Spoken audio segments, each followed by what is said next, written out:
सुन लो जितने लोग आस्था पर कथा सुन रहे हैं, जितने फेसबुक के ऊपर सुन रहे हैं, जितने लोग हरिहर मिलन का दिन, वैकुंठ चतुर्दशी का दिन,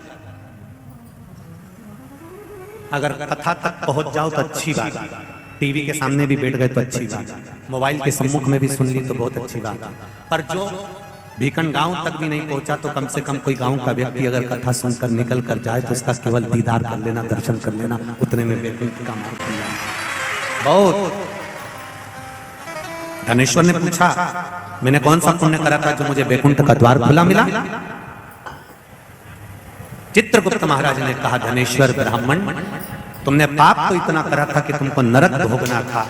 केवल वैकुंठ चतुर्दशी के दिन स्नान कर कर आ रहे व्यक्ति का, शिवजी पे जल चढ़ाते हुए आ रहे व्यक्ति का मुख का दर्शन कर लिया था। इसलिए वैकुंठ चतुर्दशी हरिहर मिलन का दिन है। वैकुंठ चतुर्दशी के दिन भगवान विष्णु और भगवान शंकर, इन दोनों का गुणगान गाना चाहिए, दोनों का भजन करना चाहिए, दोनों का मंत्र जाप करना चाहिए, दोनों का।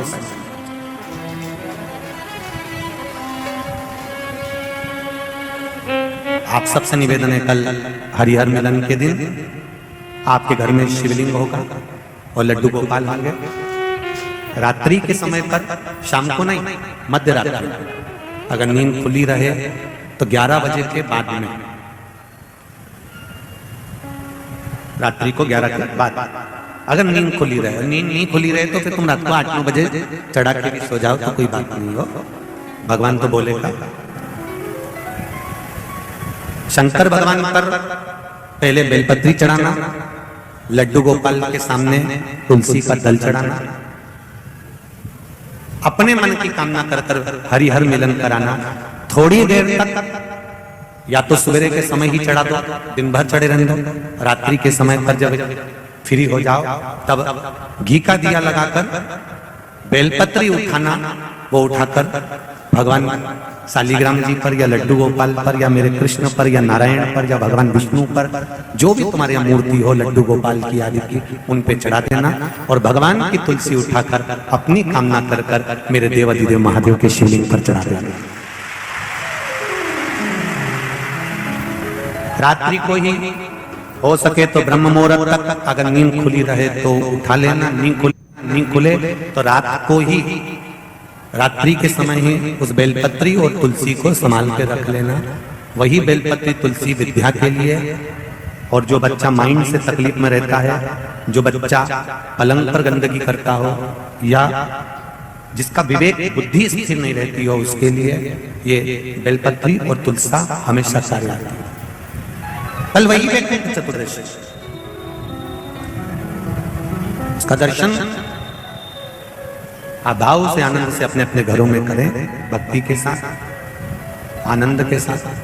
तो दर्शन चक्र भगवान विष्णु को दे दिया था और भगवान विष्णु ने अपना नेत्र भगवान शंकर को दे दिया था। तब भगवान विष्णु ने कहा था देवऋषि नारद से, नारद, पूरे वर्ष में केवल एक दिन ऐसा रहेगा वैकुंठ चतुर्दशी का, जिस दिन मेरा दरवाजा 24 घंटे खुला रहेगा, जो पापी से पापी जीव है वो भी प्रवेश करेगा। ये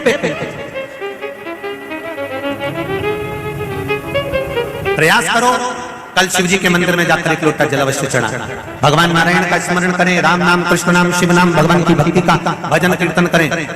कार्तिक के महीने में जो दीपदान होता है, माताएं सवेरे घाट पर स्नान करने जाती हैं तो वहां दिया लगाती हैं, शाम को तुलसी का क्यारा, दरवाजा, सब दूर दीपदान होता है। केवल कार्तिक के महीने में, पूरे महीने जो दीपदान होता है वो शाम के समय पर, सुबह के समय पर, आप जब सुंदर कार्तिक स्नान कर रही हो तब, या शाम के समय पर दीपदान करती हो। पर पूरे कार्तिक के महीने में केवल एक दिन ऐसा होता है जिस समय शाम को दीपदान नहीं होता, बल्कि मध्य रात्रि में दीप का दान होता। कौन सा दिन है वो? पूरे कार्तिक के महीने में केवल एक दिन ऐसा होता है जिस दिन मध्य रात्रि में दीपदान होता है, ना सुबह ना शाम। हाँ, सुबह शाम आप तुलसी जी को लगा रहे हो अपनी जगह पर, पर तुम अगर कार्तिक के महत्व का स्मरण कर रहे हो, कार्तिक का स्नान कर रही हो, कार्तिक नहा रहे हो, या कार्तिक का व्रत कर रहे हो, या पचमीगन का व्रत कर रहे हो, या भीष्म पंचक का व्रत कर रहे हो, या कार्तिक स्मरण का व्रत कर रहे हो, कार्तिक का अनुष्ठान कर रहे हो तो उसमें एक दिन ऐसा होता है जिस समय सुबह शाम दीपदान का फल नहीं है, रात्रि के मध्य में दीपदान का फल है, और वो है वैकुंठ चतुर्दशी का दिन। पूरे कार्तिक के महीने में केवल एक ही दिन रहता है जिस दिन शाम के दीपदान का फल नहीं है, मध्य रात्रि के दीपदान का फल। दीपावली पर जो दिए लगाए वो 11 दिए, 21 दिए, 5 दिए, 7 दिए ऐसे लगाए जाते हैं। एकादशी के दिन जो दीपदान करा उसमें 11 दिए, 7 दिए, 21 दिए ऐसा दीपदान होता है। पर वैकुंठ चतुर्दशी का जो दिन है महाराज, इस दिन रात्रि को 11 बजे से लेकर 12:30 के बीच में दीपदान होता है, और 14 दिए का दान होता है। इसमें 14 दीप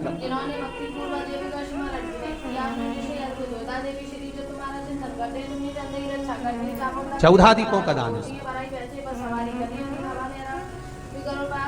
निवेदन है आप सबसे कि प्रयास करना कि घर के बाहर आप एक दीप, जहां पर आपका जलाशय है, पानी का स्थान है, वहां रख दें, और एक दीप तुलसी के क्यारे के पास रखें, बाकी के दीप आप घर के बाहर लगा। 14 दीप। नारायण भगवान शंकर से मिलने के लिए काशी गए थे। काशी कैसे आए? तो भगवान विष्णु बोले काशी आने का कारण केवल इतना है कि वैकुंठ में मन नहीं लग रहा, तो सोचा मेरे भोलेनाथ जी से मिल आऊं। देवऋषि नारद बोले मिलने भी ऐसे से आए तो कभी गिने चुने दिन तो आंख खोले। शंकर भगवान नेत्र खोलते ही नहीं, वो तो नेत्र बंद करके बैठे थे। आप मिलने भी आए तो उनसे मिलने आए जो कभी नेत्र ही नहीं खोलते।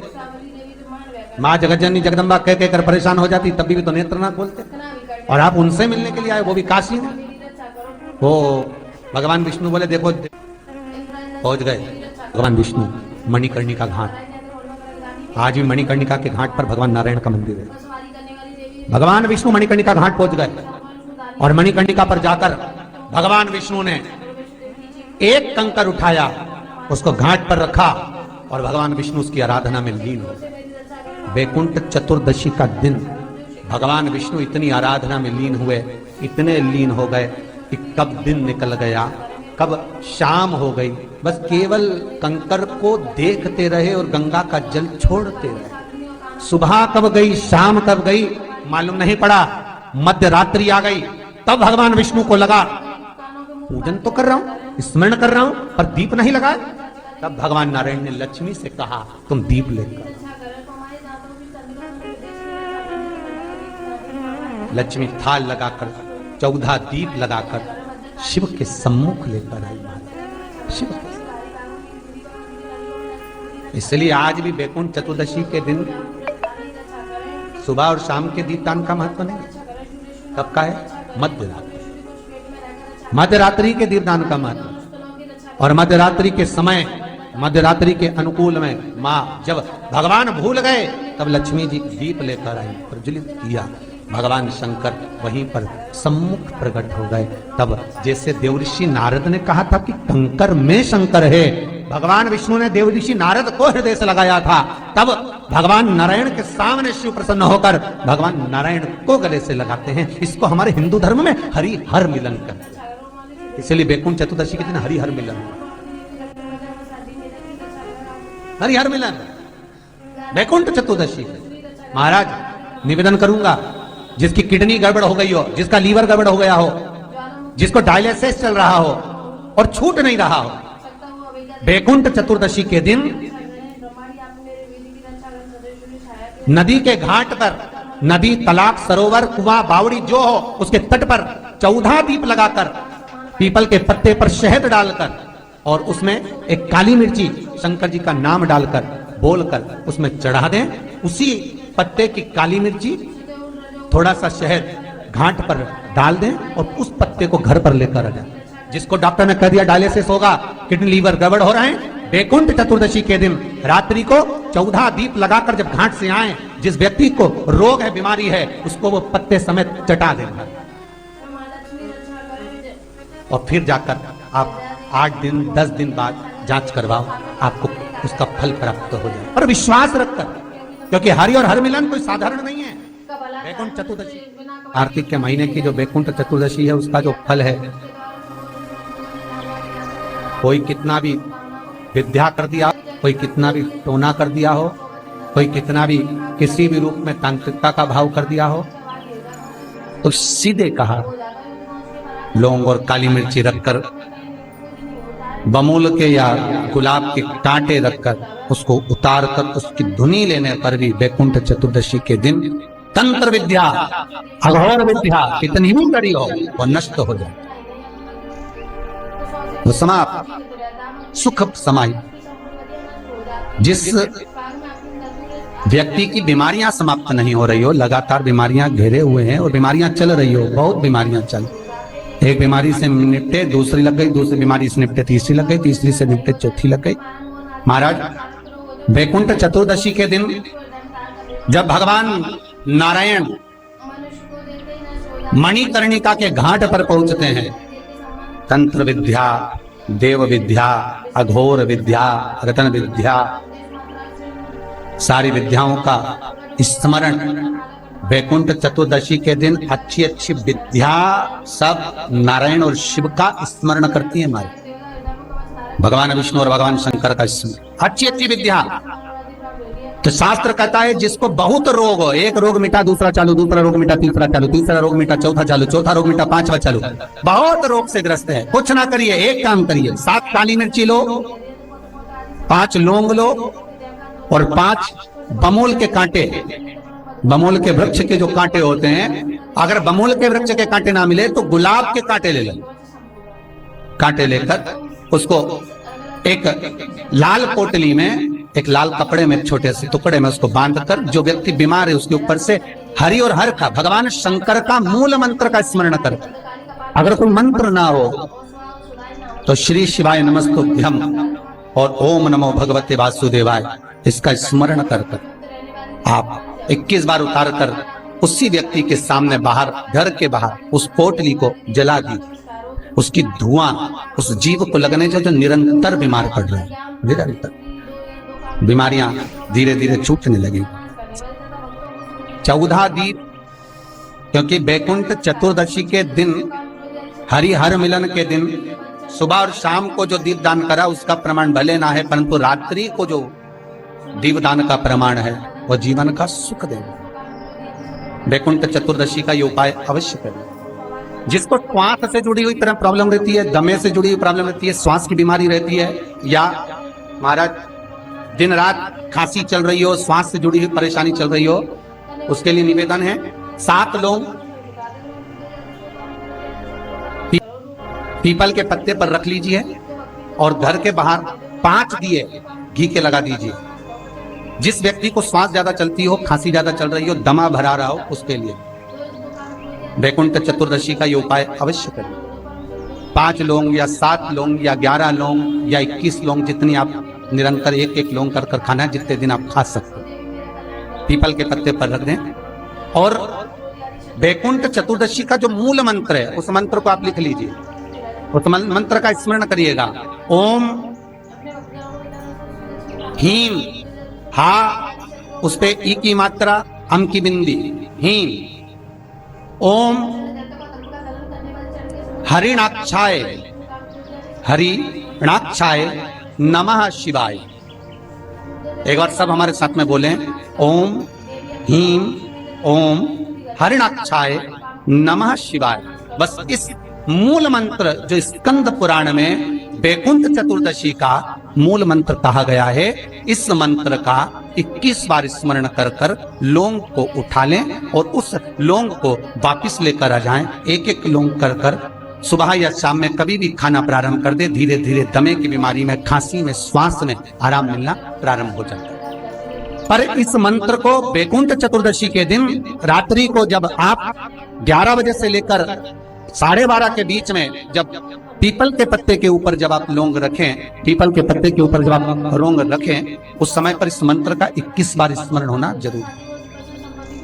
महाराज इस मंत्र को जब, और यह मंत्र कोई साधारण नहीं है, फिर निवेदन करेंगे, यह मंत्र जीवन का सुख देने वाला है। जो मंत्र आपको वैकुंठ चतुर्दशी के दिन स्मरण करना है, उस मंत्र को एक बार फिर हमारे साथ में बोले, ओम ह्रीं ओम हरिणाक्षाय नमः शिवाय। ओम ह्रीं ओम हरिणाक्षाय नमः शिवाय। इस मंत्र का स्मरण जीवन का सुख देगा। जिनको ज्यादा रोग हो, बीमारी हो, तकलीफ हो, कोई व्यक्ति वेंटिलेटर पर पड़ा हुआ है, ऑक्सीजन लग रही है, उसके लिए भी 1 लोटा पानी, उसमें दूध मिलाकर 5 बेलपत्र रखकर आप वैकुंठ चतुर्दशी के दिन उसके नाम का पानी आप हरि और हर को समर्पित कर सकते हैं। अगर मंदिर बंद मिले तो पीपल के पेड़ के नीचे आप चढ़ा सकते हैं। उससे 3 या 4 दिन में आराम लगना प्रारंभ हो जाएगा। पर मंत्र का स्मरण यही करें, ओम ह्रीं ओम हरिणाक्षाय नमः शिवाय। इस मंत्र को जपें जो स्कंद पुराण का मूल मंत्र कहा गया, उसका स्मरण करेंगे रोग बीमारी आदि को मिटाने के लिए। मैं उनके लिए भी कहूंगा जिनकी नौकरी नहीं लग रही, सर्विस नहीं लग रही, बहुत तकलीफ में, बहुत कष्ट में और खूब हाथ पैर पटक रही है, कहीं नौकरी लगी नहीं रही है, लॉकडाउन हुआ जब से घर में ही बैठे हो, महाराज उनके लिए भी है। महाराज एक कमलगट्टा हाथ में रखिए, किसी जलाशय के पास में, अगर जलाशय दूर हो, नदी, तालाब, बावड़ी, कुआं ये सब दूर हो तो घर में ही एक तांबे के कलश में पानी भर लीजिए और कलश के पास में एक कमलगट्टा जो हाथ में रखा है उसको जल पात्र के पास में रखकर 7 दिए घी के लगाएं, 1 दिया चौमुखी सरसों के तेल का लगाएं। महाराज उसको रख लें और कमलगट्टा पास में रखकर जो मंत्र अभी आपको बताया, ओम ह्रीं ओम हरिणाक्षाय नमः शिवाय, इस मंत्र का जप करें 1 माला और अपनी कामना कर वो कमलगट्टा अपने साथ में रख लें। जब किसी एग्जाम को देने के लिए जाएं, जब किसी इंटरव्यू को देने के लिए जाएं, वो कमलगट्टा आपके साथ लेकर जाएं, आपको सफलता प्राप्त होगी। जब फॉर्म भरें तो उसको अवश्य